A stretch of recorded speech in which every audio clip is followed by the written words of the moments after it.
সাধারণভাবে যে জিনিসগুলো একজন খামারের লক্ষ্য রাখা উচিত সেই ব্যাপারেই আমি কিছু বিষয় আলোকপাত করব।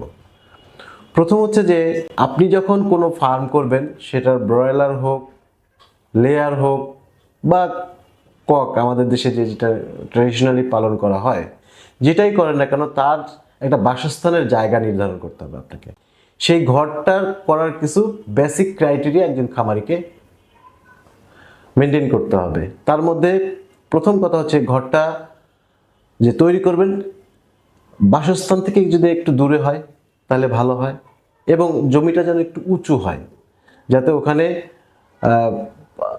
পানি জমে না থাকে বা এই ধরনের পরিবেশ যেন না হয়। ঘরটা যখন করবেন তখন ঘরটা পূর্ব পশ্চিম দিক বরাবর লম্বা, অর্থাৎ ঘরের লম্বাটা হবে পূর্ব দিকে একদিক আর একদিকে হবে পশ্চিম দিক, এবং ঘরের যে দুই সাইড এটা উত্তর দক্ষিণ দিক বরাবর হবে। এটার কারণ হচ্ছে আমাদের দেশে সাধারণত বাতাস উত্তর দক্ষিণ দিক বরাবর প্রবাহিত হয়। এর ফলে ঘরের ভিতরে যে জমানো গ্যাসটা থাকে সেই গ্যাসটা সহজেই আপনি ভেন্টিলেশনের মাধ্যমে বের করে দিতে পারবেন। তো এই জন্য ঘরের পজিশনটা আসলে একটু গুরুত্বপূর্ণ।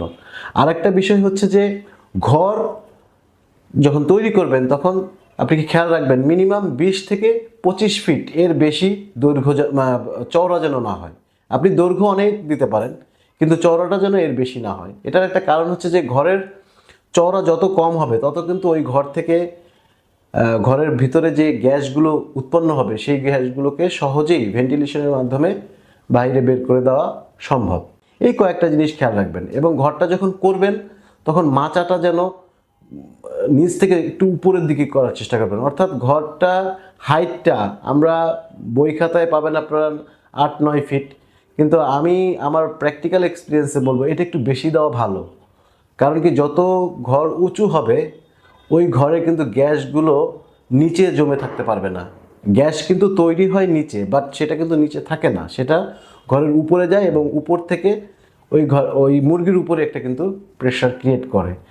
ওই ঘর থেকে আপনি ড্রেনেজ সিস্টেম কিভাবে আপনি বর্জ্য নিষ্কাশন করবেন সেইটাও যদি আপনি আপনার নিজস্ব পলিসিতে যদি আপনি এটা দেখেন, মানে নির্ধারণ করতে পারেন, তাহলে ভালো হয়। তো এরকম একটা ঘর হলে আমার মনে হয় যে মুরগির পরিবেশটা খুব সুন্দর হবে। আবার এটাও খেয়াল রাখতে হবে ওই ঘরে যেন রোদও পড়ে আবার ছায়াও পড়ে। প্রচণ্ড তাপমাত্রায় মুরগি হিট স্ট্রোক করেই মারা যাবে। তো পরিবেশটা এমন হবে ছায়াও পড়ে, রোদও পড়ে, এই টাইপের।